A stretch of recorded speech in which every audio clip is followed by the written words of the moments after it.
Xcraft39 back here with you again, and in our last episode you saw we finished the cockpit construction and got it installed in the fuselage halves. So we're done with the PE, we're finished with the cockpit, and now we can move on to working on the engine.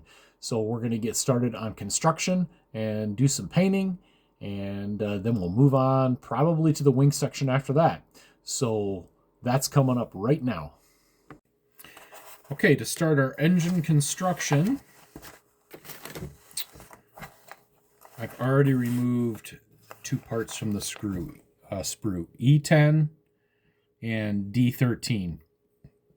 And these parts look really nice. The detail is really good. There's really good rivet detail around the crankcase. And I even see some little tiny rivets right on the face of the crankcase there too. The fins look pretty good. Cylinders look like they've got some decent detail. And this component here looks pretty good. It does look like there's some minor parting lines on top of the valve covers. So I'm just gonna hit these just a little bit. None of this, honestly, these valve covers are not going to be visible. I'm going to sand them anyway, but once you put the cowling on, you'll never see these. But if you remember what I mentioned earlier about if you build the stuff good that's not going to be seen, then the stuff that is going to be seen will absolutely be good. Philosophy I take. Okay. No magic voodoo here, just using a little sanding stick. I don't even know what grit that is. It just feels good.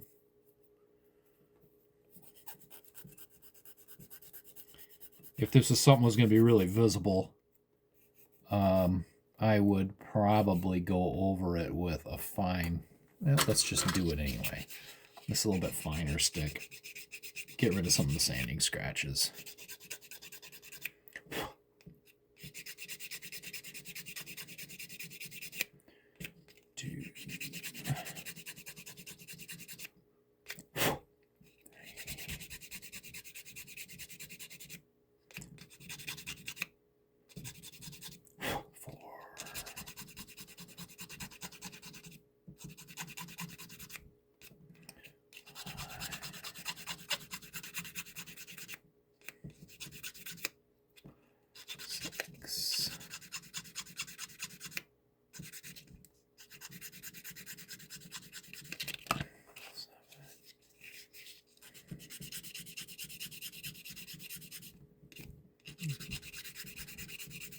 Okay, and there's 9.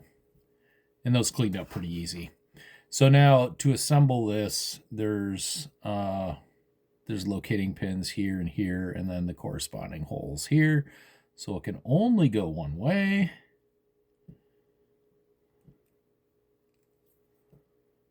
And I like how the valve covers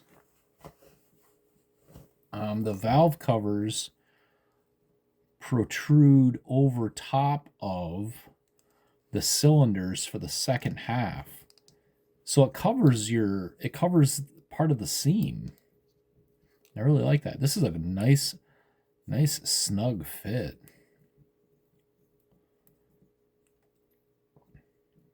Wow. Yeah, that's good. All right, and I'm just going to take a dab of our bonder. Throw it on each one of these cylinders.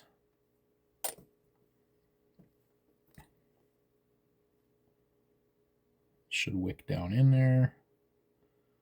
No worries. Okay. And let's do a couple dabs on the crankcase here. Get some wicking around in there. Just to be sure. Not that I think this thing's going to come apart anytime soon. It's such a tight fit. Okay, so that's one row. This is a dual row radial. So we need to remove, we need parts D12 and E11. And we're going to treat these the exact same way. This is the rear row. So these will even be less visible with the cowl on.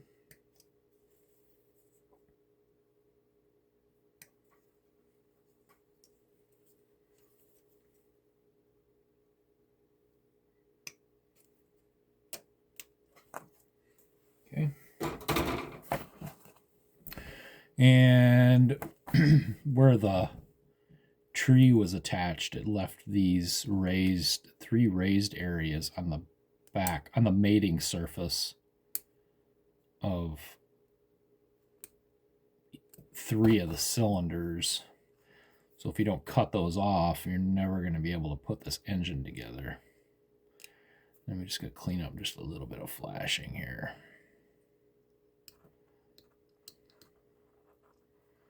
Not much at all.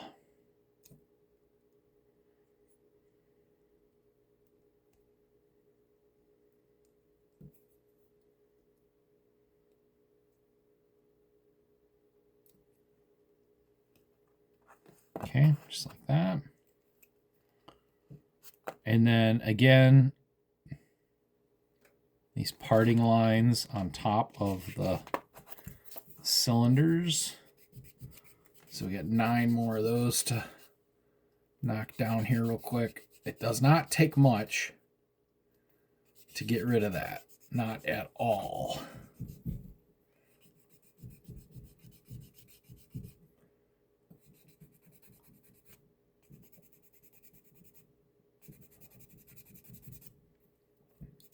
That one, the parting lines were quite deep on that one.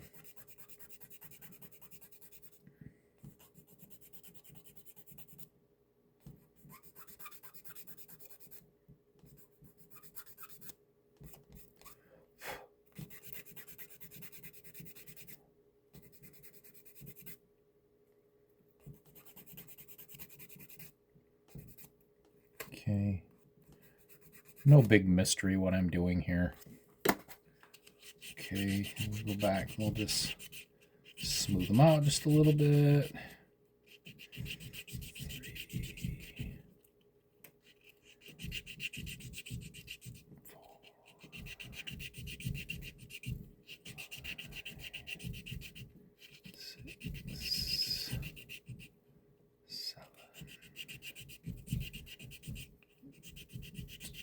And cylinder 9. If you wonder why I was counting the cylinders as I was going around. Since they had all been sanded, I couldn't tell which ones had been done or not. Okay, so we can go ahead and assemble these 2 halves. Again, we go to align our pins. Push it together. Really nice tight fit again, just like the other one. Boom.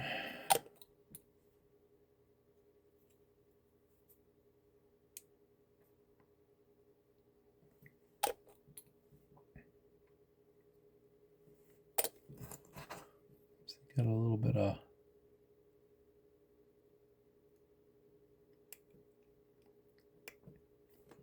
flashing in there yet. Again, the tops of these cylinders are not going to be seen. If you were gonna build this in like a diorama where the engine is out of the airplane on a stand or something, then you would spend a lot more time trying to dress those and make them look better. But in our case, we don't need to do that. So this is what we have now. These are just dry fit, obviously.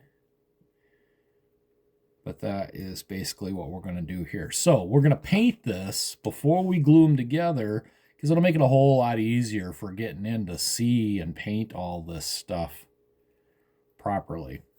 And you would paint this steel But steel, like I'm using the all clads, and steel is a really, really dark color, and I don't want that. So I'm going to spray this with aluminum, and then we're going to go back with the fine line panel accenter, and we're going to hit every one of these cylinders to give them character where all of these lines are. Valve covers will get painted black, so we'll have to go back and hand paint those. And then, of course, the exhaust, that's all going to get painted. Push rods, I'll probably paint a different shade. I think I'll actually do dark aluminum on the engine, and then the panel accent. And I'll paint the push rods aluminum, so they're brighter, to give it some character. Not, again, not everything is the exact same color. So if you paint everything the exact same color, it's going to look like a toy.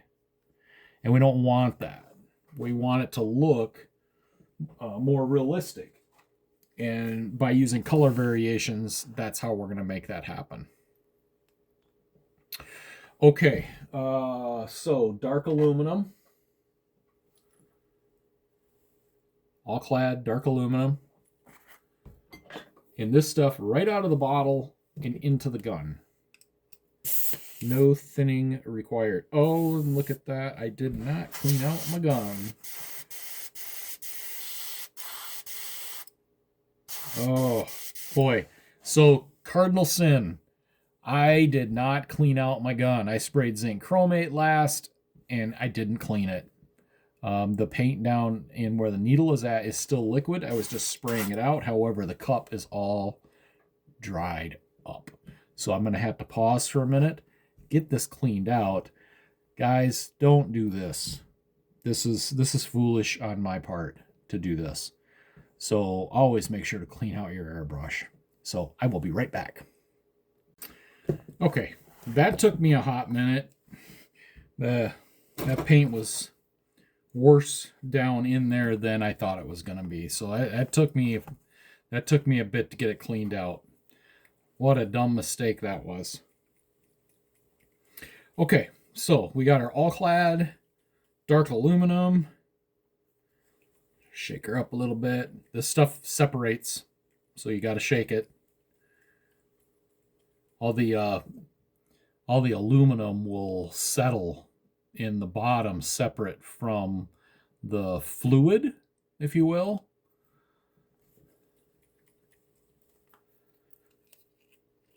Okay.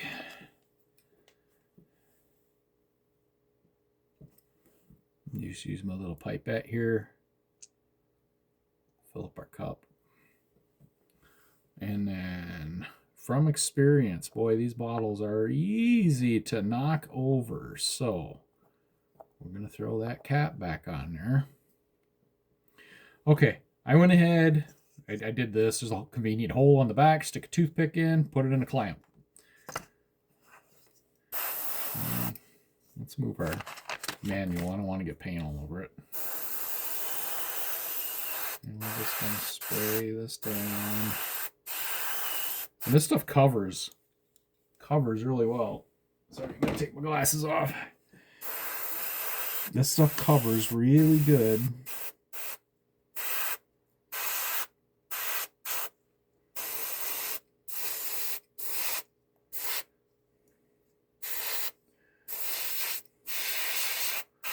I want to make sure to get everywhere.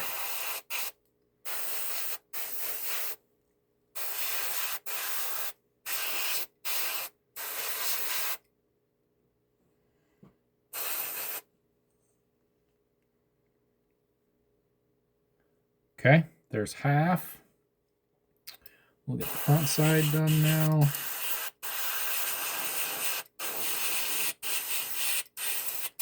I think I might still have some gunk in my airbrush for plugging up. See if we can, oh, there we go, worked it out. Okay, good. Air took care of it for us. Oh yeah, she's blowing a lot better now. I must have had a little bit of that zinc chromate down in there yet. Okay. Again, that crankcase is going to be painted gray, but it's a little hard to not shoot it since we're spraying everything else.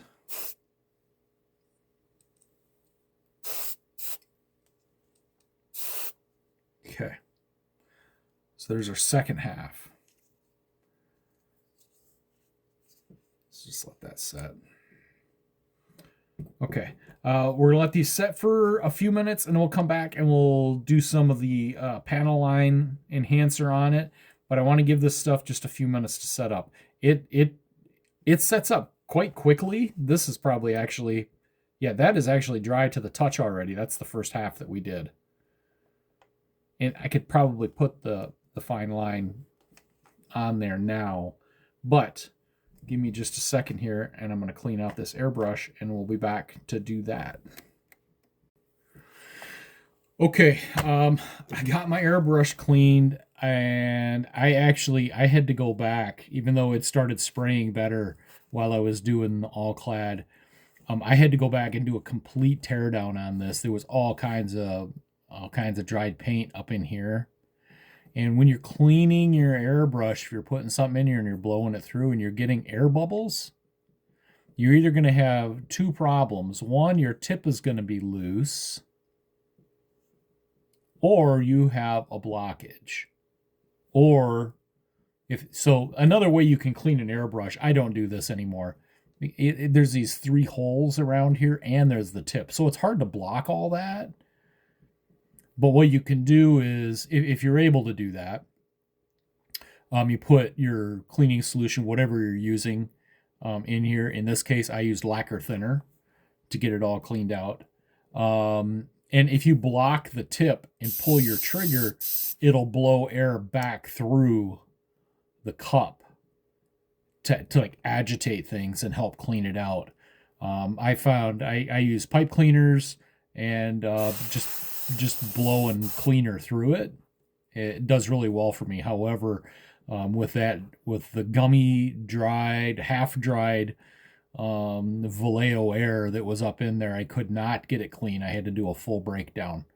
So she's clean and she's blowing good again. Okay, so now these have had a chance to sit while I was doing that.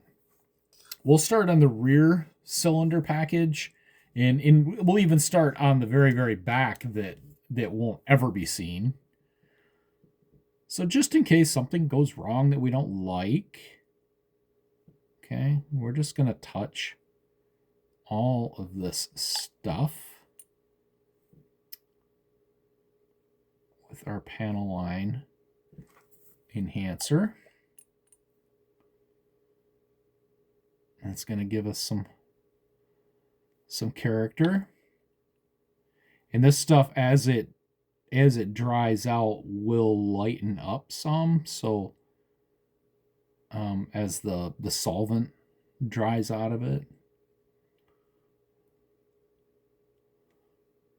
So if you think it's too dark, you can dab some off with a paper towel or something like that. I got that pretty dark. But I am not going to mess with it, because I think that it is going to dry down and be just fine. Okay. So let's keep working around.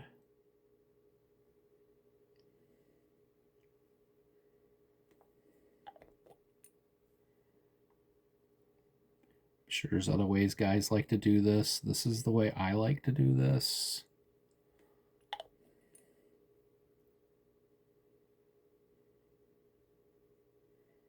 Again, none of this on this back side will be seen anyway. But we want to hit the tops of the cylinders in case there's any detail there to pop out. Again, won't be seen. Okay, we'll move around to the front. Now, these cylinders are only going to be visible through the spaces on the front row. But we still do this because that's the way it should be.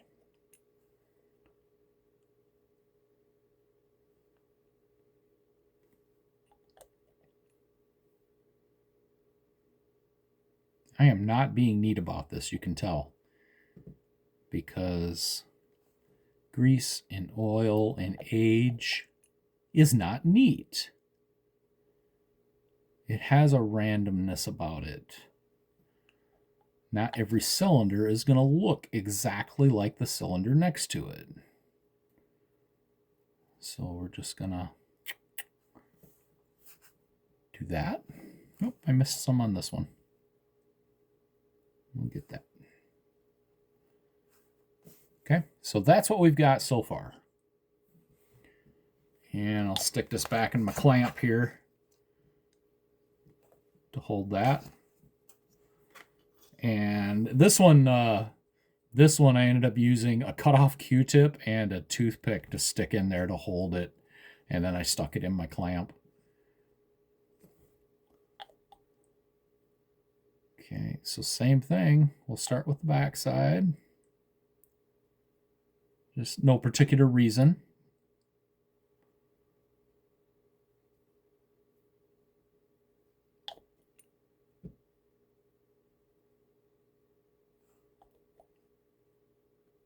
I started with the back side on the first row simply because just in case there was something we didn't like about the way the accent is flowing or something. It's in an area you'll never see.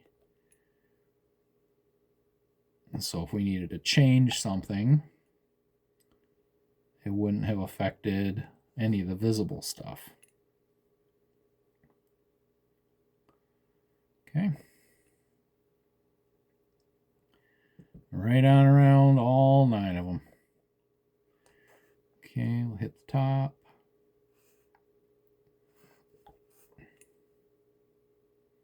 There's not much going on the tops of these. But we're still doing it, and we're still going to paint them valve covers black.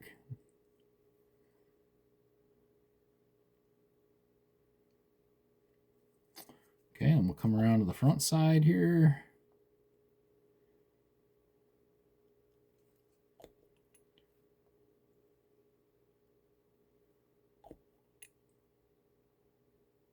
Character. That's what makes a model cool. You could glue all this stuff together and spray that engine just silver, and it would look like a toy plastic silver engine. Everyone starts somewheres,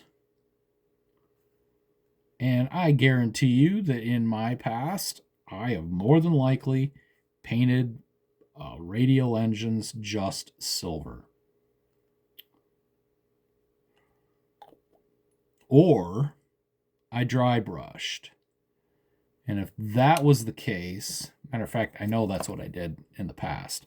I would paint everything black and then dry brush silver on the fins. This is way easier to do. Okay, so now we've got that one. And you can see the character that we're already starting to build. We'll get that front crankcase painted here, and it'll start to come together a little bit better. So let's pause this for a few moments while that panel line accent has a chance to dry a little bit. Okay, you just saw some of the engine construction and started painting. So I'm going to have to break this up probably into 3 different segments. Otherwise the videos are going to be too long. In my opinion, I look at 15 to 20 minute long videos. I think is perfect. I recorded a segment here that turned out to be like 49 minutes long. So I'm definitely going to have to break that up into 2 different segments. And so including the one I got here, I think we're looking at 3 total.